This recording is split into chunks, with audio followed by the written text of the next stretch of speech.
Good morning, everyone. Tuesday, the 1st of September. Spring has sprung. Well, sort of. There's the little tinge of envy that I look at the weather forecasts and the news around the country, and so many other places have had rain, at least something. And for us here in Polokwane, I'm not aware of a single drop having fallen, but I think it will come. And in anticipation, we look forward to the start of the rainy season and pray that the drought will be over and we will have good rains this year. That brings me to the reading this morning from the book of Acts, chapter 12, and it speaks about Peter's miraculous escape. And a couple of things stand out for me, but quickly the backstory. The Herod at the time, the ruler, remember that Herod is a family name, and so there were a number of Herods, all having the same surname.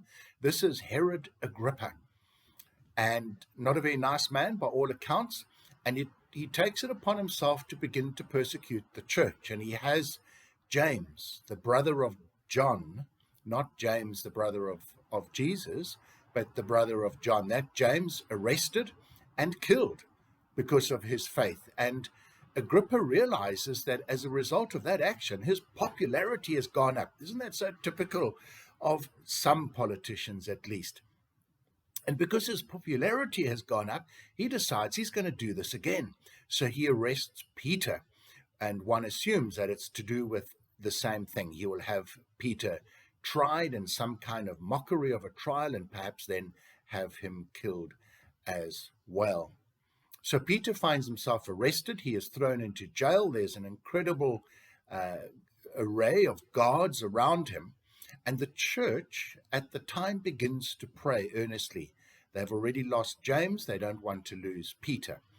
And the night before Peter's mockery of a trial is to begin, that is when God rescues him. And that's the first point that comes to my mind, is that God must have heard the prayers of Peter, I'm sure he prayed, and the church, but God does not respond in 5 minutes.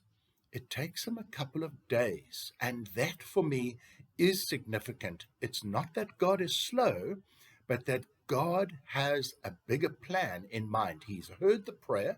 He is going to answer that prayer in his time, not in our time. If that was me, if I was Peter, well, I would have just about shriveled up with fear and trepidation. And so Peter has to wait. And then when the miracle happens and Peter is not released, he simply walks out of jail. It is a miracle, and that's the other point. In God's time, point one, but point two, when God does work, goodness, he works really well.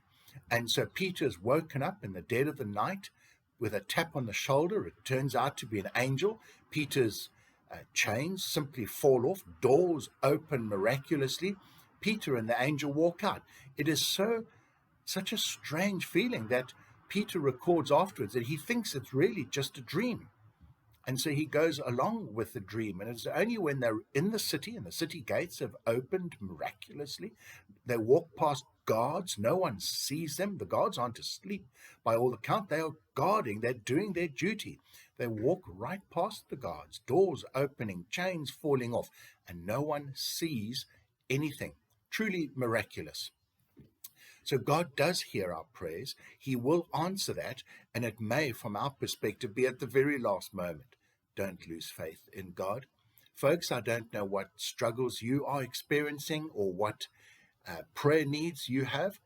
Bring them before God and keep bringing them before God. He has heard your prayer, and in faith we believe God will answer it in his time. Folks, have a wonderful week. God bless.